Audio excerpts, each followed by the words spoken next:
ابھی تو ایک ویڈیو لیک آئی ہے, آگے آگے دیکھیے ہوتا ہے کیا.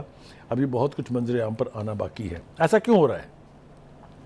پرسنالٹی کلٹ پر قائم جو پارٹیاں ہوتی ہیں یا اس کی جو لیڈرشپ ہوتی ہے, جب اس لیڈرشپ کو کوئی ہلکا سا سی ذوف پہنچے, مثال کے طور پر جس طرح خان صاحب اب جیل میں ہیں, مقدمہ کا فیصلہ کیا ہوگا یہ تو آنے والا وقت بتائے گا, لیکن فی الحال وہ منظر سے ہٹ گئے ہیں.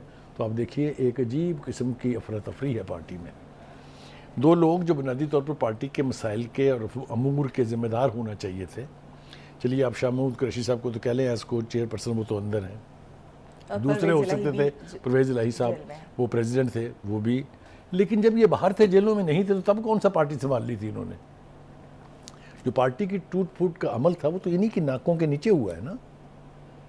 یعنی ایک تو وہ تو ٹوٹ پھوٹ تھی جو خان صاحب کے خود باہر ہوتے ہوئے ہوئی تھی, جس میں علیم خان صاحب تھے, ان کے ساتھ جہانگیر ترین صاحب تھے. وہ تو بہت پہلے ہو گئے. میں وہی کہہ رہا ہوں نا کہ توڑ پھوڑ کا عمل تو ان کے ہوتے ہوئے بھی شروع ہو گیا تھا.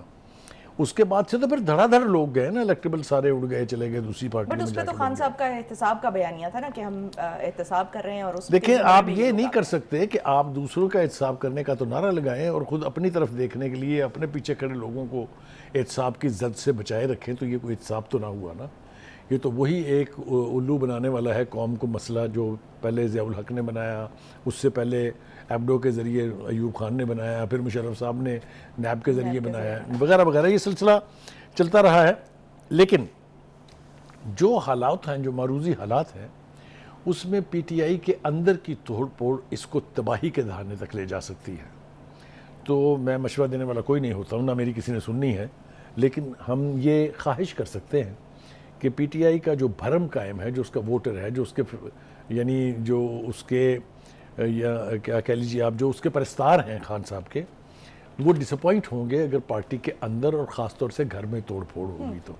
اور توڑ پھوڑ کا عمل جو ہے اس کا آغاز چونکہ ہو گیا ہے, لہٰذا اب یہ لگتا نہیں ہے کہ یہ جلدی رک جائے گا. لیکن بخاری صاحب آپ یہ کہہ رہے ہیں کہ یہ اقتدار کی جنگ ہے, یہ جو آڈیو لیک ہوئی ہے یہ اقتدار کی جنگ ہے, جو ہم نہیں کہہ رہے ہیں, ہم نہیں کہہ رہے ہیں, ایک تاثر ابھر رہا ہے. چلیں ایک تاثر ابھر رہا ہے تو, لیکن جو نام نومینیٹ کیا چیئرمین پی ٹی آئی کے طور پر, وہ ان میں سے کسی کا بھی نہیں تھا جو خاندانی ایک ہو سکتا تھا. ان کی بہنیں ہو سکتی تھیں یا بشرا بی بی ہو سکتی تھی. تو پھر یہ مسئلہ کیوں اس وقت سامنے؟ دیکھیے اصل مسئلہ ہے کہ پارٹی کو کس نے لیڈ کرنا ہے. وہ تو ایک وقتی ہے نا, ٹیمپریری طور پر وہ الیکٹ ہو جائیں گے, جو ہی الیکشن ہو جائیں گے وہ ختم ہو جائیں گے, پھر سے چیئرمین صاحب واپس آ جائیں گے. تو اس کی کوئی اہمیت نہیں ہے. اہمیت یہ ہے کہ جب خان صاحب باہر بھی تھے تب بھی بشرا بیگم کا کافی عمل دخل تھا سیاست میں. اگر آپ کو یاد ہو, پنجاب انہوں نے چلایا فرا گوگی اور عثمان بزدار کے ذریعے, اور پارٹی کے فیصلے جو ہیں وہ کبھی روحانیت کے ذریعے, کبھی فالوں کے ذریعے. میں زیادہ اس کے اوپر بات نہیں کرنا چاہتا, وہ ہونے کی روایت تو عام ہے نا, مطلب یہ تو ہر کسی کو معلوم ہے. کسی نے کہا گڈیاں خون لگی ہوئی لٹکی ہوئی تھی, کسی نے کہا گوشت پھینک دیا گیا, وہ سارے کچھ جو ہے یہ ہوتا رہا. کسی نے کہا کہ آپ پہاڑ پہ نہ جائیے گا, آپ کی وزارت قائم نہیں رہے گی, وزارت عظمیٰ جو ہے. کسی نے کہا آپ فلاں دن کی روشنی نہ دیکھیے گا, تو انہوں نے بالٹی اوڑھ لی. تو یہ ساری باتیں جو ہیں ہم تک پہنچتی رہی ہیں, ہم تخلیق نہیں کر رہے ہیں, نہ ہم اس پر کوئی پوائنٹ سکورنگ کرنا چاہتے ہیں. لیکن یہ بات طے ہے کہ خان صاحب کی زندگی کے باہر ہوتے ہوئے جب وہ آزاد تھے اور جب سے وہ جیل میں ہیں, پارٹی کے امور میں کافی عمل دخل بشرا بی بی کو ہے. لیکن بہنوں کی خواہش اب یہ ہے کہ وہ نیچرل کسٹوڈین ہے پارٹی کے. اگر ان کا بھائی جیل میں جب تک ہے, یا اس کے بعد اگر خدا نہ خواستہ ان کو سزا ہو جاتی ہے, تو پھر وہ پارٹی کی کمان جو ہے کسی اور کے ہاتھ پر دینے پر آمادہ دکھائی نہیں دیتی ہے. لیکن اس گھر کی لڑائی کے اوپر فردوس عاشق اوان صاحبہ کا جو رد عمل ہے وہ ہم اپنے ناظرین تک نہیں پہنچائیں گے تو بڑی زیادتی ہو جائے گی. ایک بات تو یہ یاد رکھیے کہ وہ ایک طویل عرصے تک نہ صرف یہ کہ انفارمیشن منسٹر رہی, بلکہ وہ پارٹی کی سپوکس پرسن رہی ہیں ایک طویل عرصے تک. لہٰذا ان کی بات کو آپ اٹھا کے اس لیے نہیں پھینک سکتے کہ جی اینو کی پتہ ہے کہ معاملہ جات کی ہیں. وہ یہ کہتی ہیں اسیر اور ہمشیر اور پیر کے بیچ, اسیر جو ہے یعنی خان صاحب جو ہیں, وہ ہمشیر اور پیر یعنی بشرا بیگم اور بہن کے بیچ پس رہے ہیں. مطلب ہے آپ ان کے لفظوں کا چناؤ دیکھیے اور وہ کیا کہنا چاہ رہی ہیں وہ دیکھ لیجئے. اقتدار کی جنگ گلی محلوں سے ہوتے ہی گھر کے صحن تک آ پہنچی ہے, یہ ہم پہلے کہہ چکے ہیں. سیاست میں گھریلو تعلق شامل کرنے کا یہی انجام ہونا تھا. یعنی اس میں بھی یہ تاثر ہے کہ یہ پہلے سے شروع ہے, اب اس کا انجام ہو گیا ہے. ہیونگ سیڈ دیٹ, دوسری طرف اگر ہم دیکھیں کہ یہ جو آڈیو لیکس ہے اس کے حوالے سے آج کافی گفتگو کی ہے کھوسا صاحب نے. کھوسا صاحب کنٹروورشل ہوئے ہیں پچھلے 2-3 دن میں اس اعتبار سے کہ علی گوہر صاحب کے نام کا اعلان کیا تھا, آپ کو یاد ہے علی ظفر صاحب نے, ان کے بعد وہ تو انڈورس کیا نا, انہوں نے سیکنڈ کیا ان کو, لیکن پریس کانفرنس میں کہ مجھے خان صاحب نے کہا ہے کہ آپ علی گوہر صاحب جو ہیں ان کا نام اناؤنس کر دیں ایز چیئرمین, تاکہ جو پارٹی کے الیکشن ہے اس میں وہ منتخب ہو جائے. کھوسا صاحب یہ کہتے ہیں کہ نہیں بھائی, مجھے تو انہوں نے کہا کہ چیئرمین میں ہی ہوں, میں ہی رہوں گا. اب who you trust, ان کی بہن سے کسی نے سوال کیا کہ جی یہ دو وکیل 2 مختلف باتیں کہہ رہے ہیں, تو انہوں نے کہا وہ بھی ٹھیک کہہ رہے ہیں, وہ بھی ٹھیک کہہ رہے ہیں. ان کو وہ بات کہی گئی ہوگی, ان کو وہ بات کہی گئی ہوگی. اب وہ یہ کیوں کہہ رہی ہیں, ان کا خیال یہ ہے, میری انٹرپریشن ہے کہ اگر یہ علی ظفر منتخب بھی ہو جاتے ہیں, علی گوہر منتخب بھی ہو جاتے ہیں, تو بہرحال جب پارٹی عمران خان صاحب باہر آئیں گے وہ ختم ہو جائیں گے, جب الیکشن ہوں گے ختم ہو جائے گا, واپس وہ پھر چیئرمین بن جائیں گے. اور کھوسا صاحب بھی ٹھیک ہیں, وہ یہ کہتے ہیں مجھے تو انہوں نے کہا کہ چیئرمین میں ہی ہوں. تو چیئرمین در حقیقت تو وہ ہیں اور وہی رہیں گے. یہ وقتی طور کے اوپر اگر ایک بریک آنا ہے تو اس کو آپ یہ نہیں سمجھ سکتے کہ مستقل بنیادوں کے اوپر ہوگا. ایک طرف تو یہ ان کو کرنے کی ٹھیک ہو گیا. دوسری بات یہ ہے کہ جی وہ کھوسا صاحب جو ہیں انہوں نے کافی اپنا ڈیفنس جو ہے وہ پیش کیا. اس نے کہا جی کہ میں جو ہے وہ -1 کے فارمولے کی تو بات میں تصور بھی کرنے کے لیے تیار نہیں ہوں, نہ میں نے اس کے حق میں نہ میں نے اس کے خلاف کوئی بات کی ہے. پھر وہ یہ کہتے ہیں کہ جی چیئرمین پی ٹی آئی کی ہدایت پر لطیف کھوسا صاحب نے یہ بیان دیا. یہ نعیم بنجوتا صاحب جو ہے, بنجوتا صاحب وہ انڈورس کر رہے ہیں کہ جو یعنی کھوسا صاحب کہہ رہے ہیں وہ ٹھیک ہے. یہ سارا منظرنامہ تو رکھ دیں آپ ایک طرف. دوسری طرف جو لوگ یہ تاثر دینے کی کوشش کرتے ہیں کہ پارٹی آج بھی بہت سٹرونگ ہے, ووٹ اگر ہوگا, الیکشن اگر ہوں گے تو P T I will sweep, وہ تاثر پارٹی تو دے رہی ہے, چیئرمین صاحب بھی ان کے دے رہے ہیں. لیکن جو خط لکھا ہے خان صاحب نے سپریم کورٹ کے چیف جسٹس کو, اس سے مجھے بات اس کے بالکل الٹ دکھائی دیتی ہے. وہ کیا کہہ رہے ہیں, چیئرمین صاحب نے خط لکھا ہے کہ جناب آپ ہمارے بنیادی حقوق جو ہیں ان کا تحفظ کریں. چلیے یہ بھی بات سمجھ میں آتی ہے. مزید لکھا ہے کہ تحریک انصاف سے وابستہ افراد کو انتقام کا نشانہ بنایا جا رہا ہے. یہ انتقام وہی ہے جو 9 مئی کے لوگوں کو پکڑ کے ان کا ٹرائل ہو رہا ہے, وہ تو ہونا ہے. وہ تو یو ٹیک اٹ اور یو لیو اٹ اور یو تھرو اٹ, یہ تو کوئی دو رائے نہیں ہے اس کے بارے میں.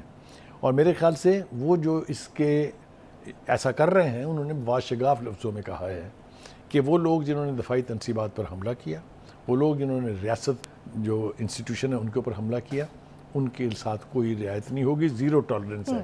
یہ آپ بھی سن چکی ہیں, میں بھی سن چکا ہوں. پھر وہ لکھتے ہیں کہ تحریک انصاف سے وابستہ رہنماؤں کو جبری گمشدہ کیا جا رہا ہے.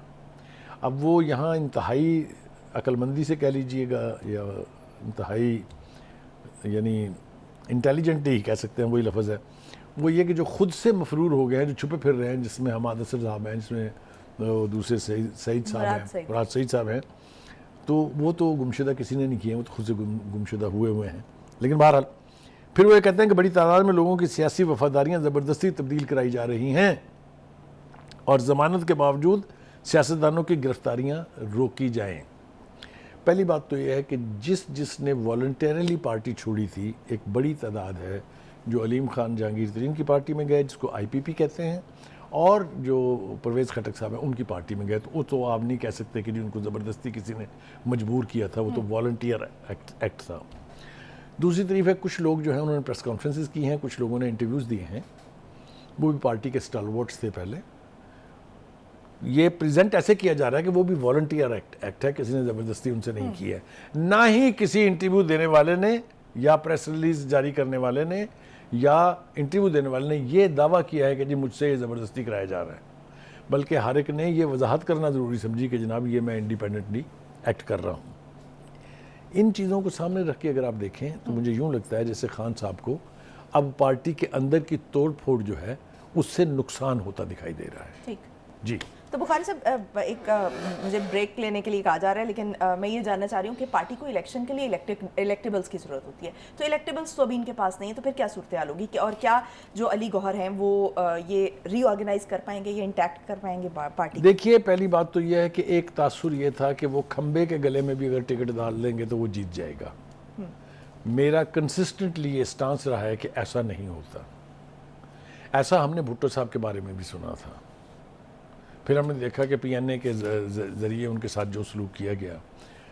کہنے کا مطلب یہ ہے کہ یہ کیفیت اب نہیں ہے, اس لیے کہ پارٹی کے اندر جو ریئل اسٹرینتھ تھی, جو الیکٹیبل لوگ تھے یا جن کا جینون پی ٹی آئی کے پلیٹ فارم سے ایک ووٹ بینک ڈیولپ ہوا تھا, وہ اب پارٹی میں نہیں ہے. چاہے وہ علی گوہر خان ہوں, چاہے وہ ان کی بہن علیمہ خان ہوں, جو بھی پارٹی کو پکڑے گا اس کو پارٹی ایک ٹوٹی پھوٹی ہوئی پارٹی کے طور پہ ملے گی. ایک پورے بھرپور نئے طریقے سے جو ہے کریکٹ, وہ کیپیسٹی ان میں سے کسی میں بھی نہیں ہے. وہ کیپیسٹی صرف عمران خان میں ہے, اسی میں تھی, اسی نے اس پارٹی کو یہاں تک پہنچایا, اسی کے نام کے اوپر یہ ہو سکتے تھے. ایبسلیوٹلی. ناظرین, پاکستان پیپلز پارٹی کا 56واں یوم تاسیس, جس پر بلاول بھٹو نے بھی اہم پیغام دیا اپنے جیالوں کو, اپنے ورکرز کو, اور اس کے علاوہ آصف زرداری بھی ٹھیک ٹھاک بولے. بخاری صاحب, سب سے پہلے تو جو میرے ذہن میں سوال آتا ہے وہ یہی ہے کہ ہم نے کچھ دن پہلے دیکھا کہ دونوں میں بڑے اختلافات تھے. ایک زرداری صاحب کا انٹرویو بھی آیا جس میں انہوں نے بلاول صاحب پر دبے لفظوں میں کچھ اس طرح بات کی کہ ان کو مزید ٹریننگ کی ضرورت ہے, ابھی وہ نوجوان خون ہے, اور لیکن تجربہ ہی ہوتا ہے, اس قسم کے بیانات. لیکن اس کے بعد دبئی میں ایک میٹنگ ہوتی ہے ان کی, دبئی کا ایک وزٹ ہوتا ہے, اور اس کے بعد کمالات ہی کمالات نظر آ رہے ہیں کہ اب تو ایک پیج نظر آ رہا ہے. کیا ایسا ہوا اس میٹنگ میں؟ دیکھیے, بالکل آپ کی آبزرویشن بالکل ٹھیک ہے, لیکن ایک بات جو میں یہاں یاد دہانی کرانا چاہتا ہوں وہ یہ ہے کہ زرداری صاحب کو ایک زرداری صاحب پہ بھاری ایسے ہی تھوڑی کہا جاتا ہے. یہ تھوڑی ہے کہ ان کا کمال صرف پارٹی پہ چلتا ہے, گھر پہ نہیں چلتا ہے. تو میرے خیال سے انہوں نے پھر ایک کمال دکھایا ہے اور بیٹے کو منا لائے ہیں, اور ایک ساتھ بیٹھ کے انہوں نے ایک دوسرے کا ہاتھ پکڑ کے بلند کیا ہے. تو یہ زرداری صاحب کا کمال ہے. اس کے اوپر ہم مطلب ہے اس کو کرٹیسائز نہیں کیا جا سکتا, اس کے اوپر آپ کو کریڈٹ دینا پڑے گا ان کو کہ انہوں نے بالآخر ایک ایسے سٹیج پر, جب الیکشن اتنا قریب ہے, جب اتنی کمپین ہائی پچ پہ جا رہی ہے, اس میں گھر کے اندر کی کسی لڑائی کو بڑھنے سے روک کے, یا اختلافات کہہ لیجیے, لڑائی تو خیر بہت اسٹرانگ ورڈ ہے, تو اس کو قابو کیا ہے. میں سمجھتا ہوں کہ یہ بڑی ان کی اچیومنٹ ہے. بلاول صاحب آج کل زیادہ تر بات کر رہے ہیں کہ پرانا طرز سیاست جو ہے اس کو ترک کرنا چاہیے, نوجوانوں کے ہاتھ میں سیاست اور قوم کی تقدیر دینی چاہیے, اور وہ قوم کی تقدیر بدل دیں گے. لیکن بخاری صاحب, یہ پرانی طرز سیاست ہے کیا؟ یہ بالکل آپ نے ٹھیک سوال کیا. آج تھوڑا سا ہم اپنے ناظرین کے ساتھ بھی شیئر کر لیتے ہیں.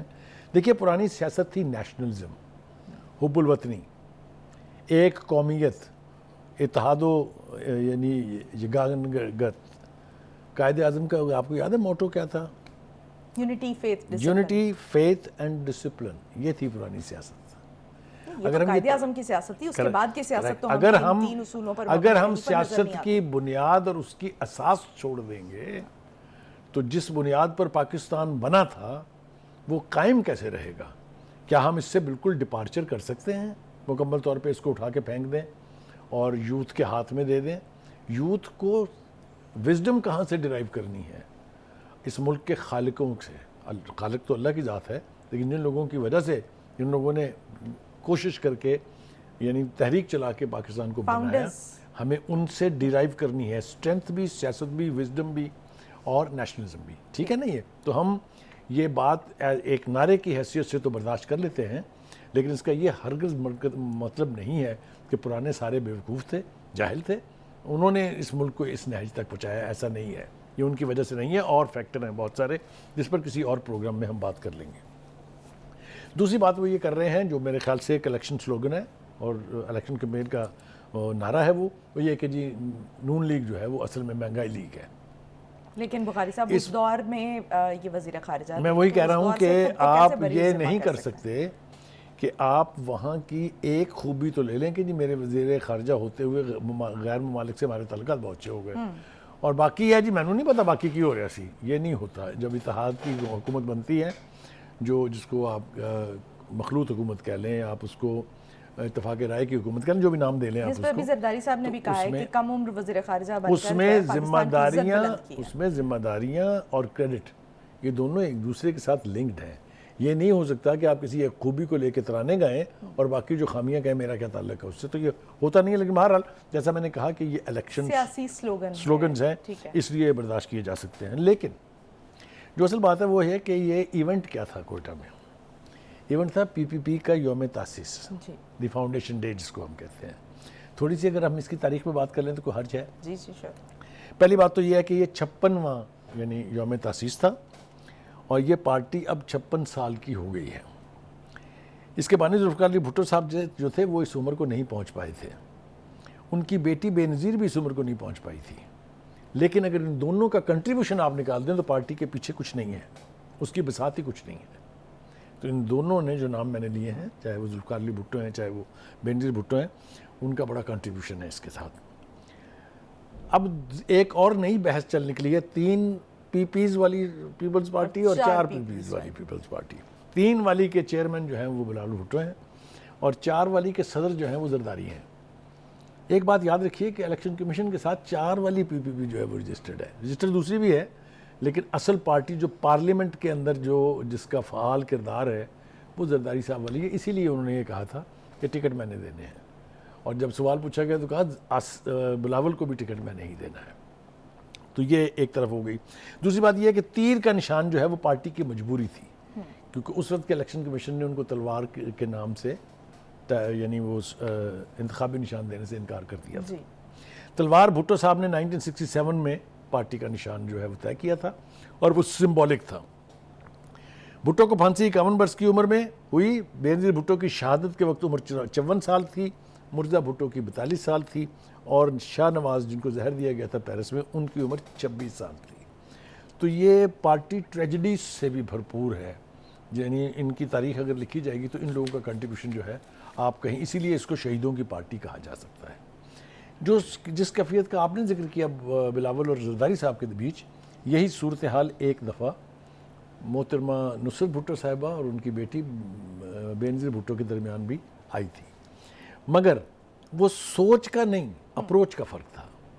اس لیے کہ بیٹی ناتجربہ کار تھی اور بیگم صاحبہ یعنی نصرت بھٹو صاحبہ جو ہیں انہوں نے بھٹو کے ساتھ پارٹی کو لانچ بھی کیا تھا، پارٹی کو عروج پر جاتے ہوئے بھی دیکھا، اقتدار میں آتے ہوئے بھی دیکھا. اس وقت جو ہے جب پارٹی کے اوپر برا وقت آیا یعنی مشرف صاحب کے دور میں، تو پھر مخدوم امین فہیم صاحب کے کاندھے پر ہاتھ رکھتے ہوئے آصف زرداری نے کہا تھا کہ آپ پیپلز پارٹی کے وزیر اعظم کے امیدوار ہو. بعد میں انہوں نے پھر وہ وصیت پڑھ کے سنائی اور پھر انہوں نے بلاول بھٹو کو پیپلز پارٹی میں مقرر کر دیا. تو یہ چھوٹی سی ہسٹری جو ہے وہ بیان کرنا بہت ضروری تھی. لیکن اس پارٹی کی اساس کی طرف اگر آپ جائیں تو اس کی اساس بہت بڑی ہے، اس پہ کوئی شبہ نہیں. میرا نہیں خیال کہ کوئی بھی دوسری پارٹی جو ہے یعنی اساس بیسک فاؤنڈیشن. بھٹو یقینی طور پر ایک بہت بڑا لیڈر تھا اور اس کی دھوم ملک میں نہیں تھی، اس کی دھوم انٹرنیشنل ارینا میں تھی. در حقیقت جو چیز ان کی بعد کی ناکامی کا باعث بنی وہ یہ تھی کہ وہ انٹرنیشنل ارینا میں اتنے آگے چلے گئے تھے کہ جب انہوں نے پلٹ کے دیکھا تو اٹ واز ٹو لیٹ. کہ ان کے پیچھے جو گورنر تھے، جو چیف منسٹر تھے، انہوں نے اتنا گند ڈال دیا ہوا تھا کہ وہ سنبھالنا مشکل تھا. انٹرنیشنل ارینا کے اندر میں ایک واقعہ دو واقعات سنانے کی اجازت دیجیے مجھے، پھر اس سے آگے بڑھتے ہیں. پہلی بات تو یہ کہ ہنری کسنجر جن کی ابھی یہ بدھ کے دن وفات ہوئی ہے، انہوں نے اپنی سوانح عمری میں لکھا کہ میں نے شٹل ڈپلومیسی کے ذریعے پوری دنیا کو بیوقوف بنائے رکھا، لیکن ایک شخص اس میں ایکسیپشن ہے. وہ ایسا تھا جس نے مجھے ایک ہی ایشو پر 2 دفعہ بیوقوف بنایا اور اس کا نام تھا ذوالفقار علی بھٹو. ایشو تھا یہ کہ وہ 1974 میں آئے اور انہوں نے کہا کہ میں ملنا چاہتا ہوں. تو بھٹو صاحب نے کہا کہ میرے پاس زیادہ وقت نہیں ہے، میں لاہور ایئرپورٹ پہ آپ کو 25 منٹ کے لیے مل سکتا ہوں. تو یہ بڑی تاریخی ملاقات تھی جو لاہور کے پرانے ایئرپورٹ کے اوپر ہوئی تھی. تو انہوں نے کہا کہ جی آپ اپنا نیوکلیر پروگرام ختم کر دیں، یہ میں پیغام لے کے آیا ہوں صدر امریکہ کا. تو انہوں نے کہا کہ دیکھیے اس وقت آپ کا ملک جو ہے اس میں الیکشن ہونے والے ہیں، تو جو انڈرسٹینڈنگ اس وقت کی انتظامیہ کے ساتھ میری ہوگی امریکن ایڈمنسٹریشن کے ساتھ، وہ پتہ نہیں بعد میں آنے والی حکومت اس کو ایکسیپٹ کرے گی کہ نہیں. تو یہ کیا یہ بہتر نہ ہوگا کہ ہم آپ کے الیکشن کے بعد اس پہ بات کر لیں؟ اس نے کہا بالکل ٹھیک ہے. So he went back and told the president this is what he has said. اس کے بعد دوسری دفعہ جب الیکشن ہو گئے تو دوسری دفعہ انہوں نے 1976 میں جب PNA کی موومنٹ کا آغاز ہو گیا تھا اس وقت پھر کہا کہ میں آنا چاہتا ہوں، تو انہوں نے کہا کہ پاکستان میں تو اگلا میں بہت دنوں تک مصروف ہوں، پیرس میں پاکستان ایمبیسی میں ملاقات ہو سکتی ہے. تو وہ وہاں ملے اس سے، تو کسنجر صاحب تشریف لائے، تو انہوں نے کہا جی ہاں آپ بولیں، وہی میسیج ہے جو میں لے کے آیا تھا پہلے. ان کا میں تو تیار تھا اس سب کچھ کے لیے، لیکن اب میرے خلاف آپ کو پتہ ہے بہت بڑی کمپین چل رہی ہے اور الیکشن کا مطالبہ کیا جا رہا ہے، الیکشن ہونے بھی ہیں. پتہ نہیں میں جیت پاؤں گا کہ نہیں جیت پاؤں گا، تو یہ بہتر نہ ہوگا کہ ہم الیکشن کے بعد، جب میرے ہاں الیکشن ہو جائیں اس کے بعد بات کریں. جب ہمارے الیکشنز ہو جائیں تو اس کے بعد اس نے اپنی کتاب میں لکھا I have fooled the whole world through through shuttle diplomacy, but one man fooled me twice. ایک تو یہ، دوسری یہ کہ چیئرمین ماؤ صاحب کو جب یہ کہا گیا کہ اب آپ ضعیف ہو گئے ہیں تو آپ ان جو پبلک اپیرنسز ہیں اپنی ان کو ریسٹرکٹ کر دیں، تو اور جو ہیڈ آف اسٹیٹس آتے ہیں ان سے ملاقات آپ کی اب نہیں کرائیں گے ہم. تو ان کا ایک آدمی سے میں ملنا چاہتا ہوں last, and this is on the record that, and they said who, تو he said Zulfiqar Ali Bhutto. So he was one major leader who visited China to meet Chairman Mao Zedong for the last time. یہ وہ visit ہے جس کے بعد انہوں نے اپنی جیکٹ اور وہ اپنی ٹوپی بھٹو صاحب کو دی. All right. تو اتنے بڑی اساس کی پارٹی ہے یہ. ٹھیک ہے بخاری صاحب، جاتے جاتے نا میں ایک اور اہم سوال پوچھنا چاہ رہی ہوں کہ انتخابات ڈیلے ہونے کی بہت بات ہو رہی تھی، جس پر جو الیکشن کمیشن ہے اس نے پیمرا کو اب کہہ دیا کہ نوٹس لے. تو اب تو بڑا کیٹیگوریکلی الیکشن کمیشن کا موقف آ گیا اور اس نے اسٹرکٹلی اس کو پیمرا کو بھی کہہ دیا کہ یہ جو گفتگو میڈیا پر ہو رہی ہے اس کا نوٹس لیا جائے. تو اس کا مطلب یہ کہ اب یہ ان باتوں میں کوئی صداقت نہیں ہے، یہ افواہیں ہی. نہ صرف یہ بلکہ آپ کو اگر یاد ہو تو اٹارنی جنرل نے باقاعدہ لکھ کے سپریم کورٹ میں دیا ہوا ہے کہ 8 فروری کو الیکشن جو ہے وہ کرانے ہیں ہم نے، جس پر چیف جسٹس کی آبزرویشن یہ تھی کہ پھر اس کو پتھر پر لکیر سمجھیں.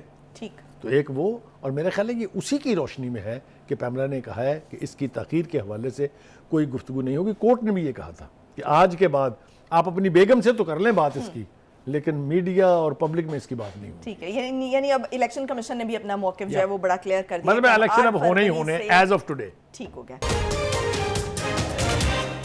ناظرین، غزہ میں جنگ بندی میں مزید ایک دن کی توسیع کر دی گئی ہے، اور یہ جیسے ہی یہ 6 روزہ جنگ بندی کی مدت ختم ہونے والی تھی اس سے چند منٹ قبل ہی یہ جنگ بندی میں ایک دن کی توسیع کی گئی ہے. اور اس وقت تک آپ کو یہ بتاتے چلیں کہ جو شہادتوں کی تعداد ہے وہ 15,000 سے تجاوز کر گئی ہے، اور جو ویسٹ بینک کا علاقہ ہے وہ بھی محفوظ نہیں ہے، جہاں پر اسرائیل جو ہے وہ فلسطینی جو لوگ ہیں خاص طور پر بچے ہیں ان کو نشانہ بنا رہا ہے. بخاری صاحب، سب سے بڑی بات تو یہ کہ مجھے لگتا ہے کہ جو غزہ کے جو شہید ہیں ان کا ایک بڑا کنٹریبیوشن یہ ہے کہ وہ مسلم ممالک جو اسرائیل کو تسلیم کرنے جا رہے تھے، یہ عمل رک گیا ہے ان کو تسلیم کرنے کا. کیا آپ سمجھتے ہیں کہ یہ ایک بڑی اچیومنٹ ہے؟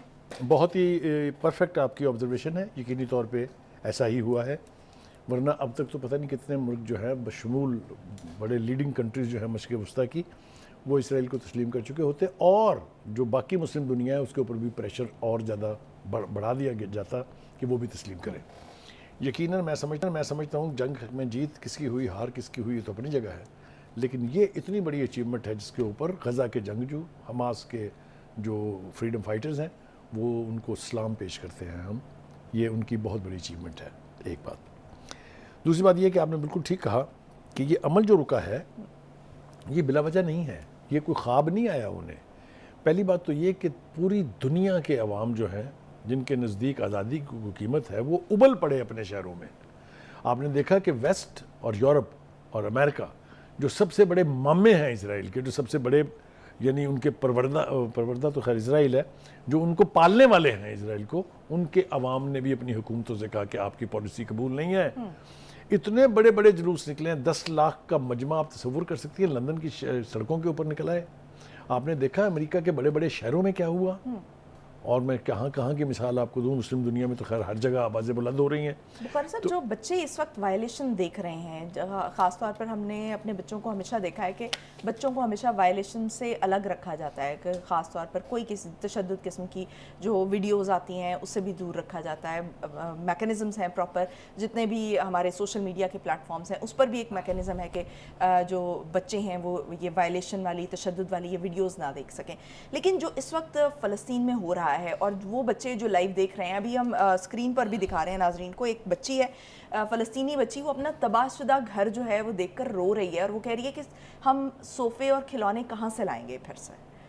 آپ نے مجھے نا وہ بات اپنی پوری نہیں کرنے دی, لیکن بہرحال میں وہ کر کے رہوں گا, کیونکہ وہ یہ تھا کہ جو یہ تسلیم کرنے کا پروسیس رکنے کی بات ہے, تو میں نے کہا کہ عوام و بلائے یہ تو ایک فیکٹر ہے. دوسری طرف جو سب سے امپورٹنٹ بات ہے وہ یہ ہے کہ جنگ عظیم دوئم سے زیادہ بمباری کر لی.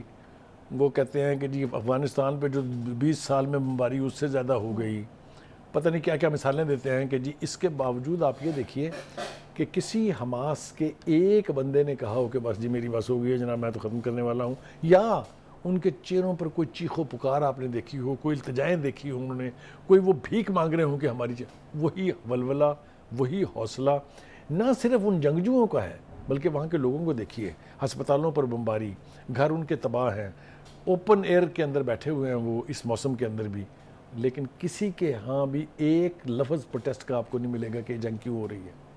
تو میں سمجھتا ہوں کہ اس کا جو سب سے پازیٹیو نتیجہ نکلا ہے وہ یہ ہے کہ جو مشرق وسطیٰ کے ممالک اور خاص طور سے جو چاروں طرف اسرائیل کے بستے ہیں ان میں بھی تھوڑی سی کوئی غیرت کہہ لیجیے جاگی ہے, یا کچھ کہہ لیجیے کہ ان کو اب سمجھ آ گئی ہے صورتحال کی.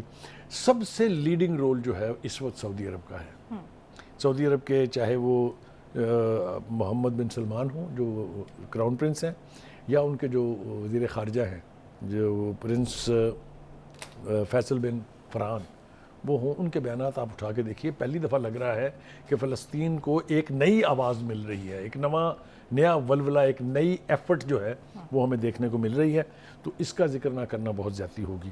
تو اور اس کی ایک اور وجہ بھی میں ساتھ ساتھ بیان کر دوں, وہ یہ کہ چونکہ اس خطے میں بھی اب روس اور چین کا انفلوئنس بڑھ رہا ہے اور امریکہ کے انفلوئنس سے لوگ تھوڑا سا کھسکتے جا رہے ہیں, ایک یہ بھی بہت بڑی وجہ ہے جو یہ تبدیلی جس کا میں نے ذکر کیا ہے یہ وہ آ رہی ہے. اب آ جائیے وہ منظرنامہ جو آپ نے یقینی طور پہ بہت دردناک منظر ہے وہ جو ہم نے اپنے ناظرین کو دکھایا اسکرین کے اوپر. بچوں کے ساتھ پوری دنیا کی جنگوں کی ہسٹری آپ ریکال کر کے دیکھ لیں, عورتوں پر, بچوں پر, نوزائیدہ بچوں پر تشدد, ظلم, قتل و غارت کی آپ کو کوئی مثال نہیں ملے گی سوائے اسرائیل جیسے بے غیرت, بے حس, بے شرم ملک کی فوج نے یہ سارے اقدامات کیے ہیں جو آنے والے زمانوں میں کتابوں میں لکھے جائیں گے اور ان کے اوپر فلمیں بنیں گی اور یہ لعنت بھیجی جائے گی اسرائیل کے اس رویے پر. مجھے افسوس اس بات کا ہے کہ ہم سب کھلی آنکھوں سے دیکھ رہے ہیں لیکن کوئی بھی ابھی تک ان کی امداد کو ایز سچ نہیں پہنچا ہے. بہت سارے ممالک کے اندر بہت ساری تنظیمیں ہیں, تنظیمات ہیں جو کہیں فریڈم فائٹنگ ہو رہی ہے, کہیں کسی ڈکٹیٹر کے خلاف محاذ چل رہا ہے. وہ لوگ اب کہاں ہیں؟ آپ کو یاد ہوگا ایک وقت میں کشمیر کے حوالے سے جو جنگ آزادی کشمیر تھی اس کے لیے آپ کو معلوم ہے جتھے کے جتھے جایا کرتے تھے دنیا کے مختلف حصوں سے اور جا کے اس جہاد میں شامل ہوتے تھے. آج وہ مسلمانوں کی غیرت کو کیا ہوا ہے؟ کہاں چلی گئی وہ یہ جو ہماری انا, جو ہماری پہچان تھی وہ کہاں ہے؟ کیوں کوئی صلاح الدین ایوبی پیدا نہیں ہو رہا؟ چاہ رہی ہوں کہ وہ جو اسرائیلی خاتون جس کو رہا کیا گیا تو اس کا اور اس کی جو ننھی بیٹی کا جو خط تھا, اب اس طرف آ جائیں. بالکل ٹھیک ہے. خط کیا, اس نے 2 رویوں کا ذکر کیا ہے. ایک طرف ہم یہ دیکھ رہے ہیں کہ جو اسرائیل کی قید میں فلسطینی ہیں ان کے ساتھ جو بدسلوکی, زیادتی, اب زیادتی کے لفظ کو میں زیادہ اپنی ملی غیرت کی وجہ سے ایکسپلین نہیں کر سکتا, اور جن کو رہا کر رہے ہیں ان کو ساتھ یہ دھمکی دی جا رہی ہے کہ اگر آپ کو ہم نے گھر سے باہر دیکھا تو آپ کو دوبارہ پکڑ لیں گے. ایک طرف یہ رویہ ہے, بھوکوں مارا جا رہا ہے ان کو, 2-3 دن کھانا نہیں دیا جا رہا ان کو, اور دوسری طرف جو اسرائیلی قیدی تھے حماس کے پاس, یہ پہلی دفعہ نہیں ہے, اس سے پہلے بھی جو آئے انہوں نے حسن سلوک کی تعریف کی کہ انہوں نے ہمیں مہمانوں کی طرح رکھا, لیکن اس خط نے تو میرا خیال ہے دنیا کی آنکھیں کھول دی ہوں گی. اس نے کہا میری بیٹی وہاں شہزادیوں کی طرح سے رہ رہی تھی, جتنے حماس کے اعلیٰ عہدوں کے اوپر فائز لوگ تھے وہ آ کے ان کو ملتے تھے. میرے خیال سے اس خط کو دکھا کے اس اسرائیلی قوم کو شرم دلانی چاہیے کہ یہ ہے رویوں کا فرق, یہ ہے اسرائیل زائنسٹ ملک کا ایٹیچیوڈ اور یہ ہے ایک مسلمان کا حسن سلوک مسلمانوں کا. یہ میرے خیال سے لوگوں کی آنکھوں میں جو دھول جھانکنے کی کوشش کی جا رہی تھی ویسٹرن میڈیا کی طرف سے, جو یہ تاثر دینے کی کوشش کرتے تھے کہ حماس بھی بڑی ظالم ہے، میرا خیال ہے یہ ان کے تمام پروپیگنڈے کا جواب یہ ایک خط کافی ہے کہ ان کے منہ پر ایک تمانچہ ہے. ٹھیک ہو گیا، بہت شکریہ بخاری صاحب. ناظرین آج کے لیے اتنا ہی، اگلے ہفتے آپ سے دوبارہ ملاقات ہوگی. مجھے دیجیے اجازت، پاکستان کی ہمیشہ پائندگی کی دعا کے ساتھ. اللہ حافظ و ناصر.